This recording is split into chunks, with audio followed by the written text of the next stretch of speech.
Dharma Bites is brought to you by Free Buddhist Audio, the Dharma for your life. Our work is funded entirely by donations from our generous listeners. If you would like to help us keep this free, make a contribution at freebuddhistaudio.com/donate. Thank you, and happy listening. So today we're going to look at the 6th and 7th chapter of the Bodhicharyavatara, and the chapters on Kshanti and Virya. So Kshanti, patient forbearance, and Virya, or vigor, are obviously recognisable as two of the 6 paramitas, or perfections. We come across the paramitas when the Buddha-to-be is about to gain enlightenment. Mara asks the Buddha, "What right do you have to sit on the diamond throne?" And the Buddha-to-be makes the earth-touching gesture. He touches the ground and calls the earth goddess to witness.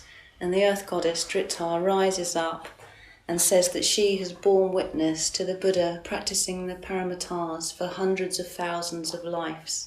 I don't know whether you find that encouraging or depressing. The Buddha had been practicing the paramitas for hundreds of thousands of lifetimes. I don't know if everyone here even believes in rebirth, but I think the point really is that one who is enlightened behaves in certain ways, and training in those certain ways brings us closer to enlightenment. So a bodhisattva practices the path of the perfections, and the Bodhicharyavatara, being a guide to the bodhisattva's way of life, focuses quite strongly on the paramitas. The 6 paramitas are generosity, ethics, patience, energy, meditation and wisdom. And within the text of the Bodhicharyavatara, a chapter is given to each of the last 4. Ethics and generosity are covered more generally by the text. There's one interesting thing from the summary that points out that the perfection of generosity is a mental state rather than necessarily giving anything or everything away. So it's our mental states which are paramount in the practice of all the perfections, and I think this is made very clear when we come to look at Kshanti.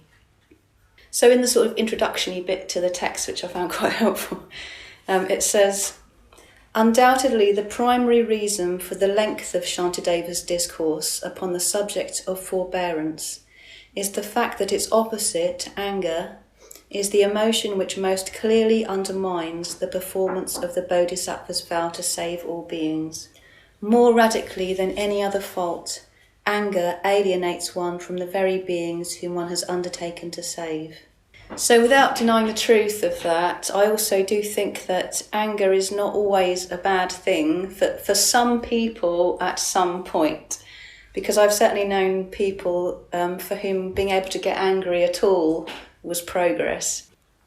Okay, Kshanti. So in his somewhat provokingly entitled lecture, Masculinity and Femininity in the Spiritual Life, Bhante describes Kshanti as one of the most beautiful words in the whole vocabulary of Buddhism, which has a richness of meaning, literally meaning patience and or forbearance, but included are the ideas of gentleness and humility, undertones of love, tolerance, acceptance, receptivity, and the absence of anger and the desire for retaliation.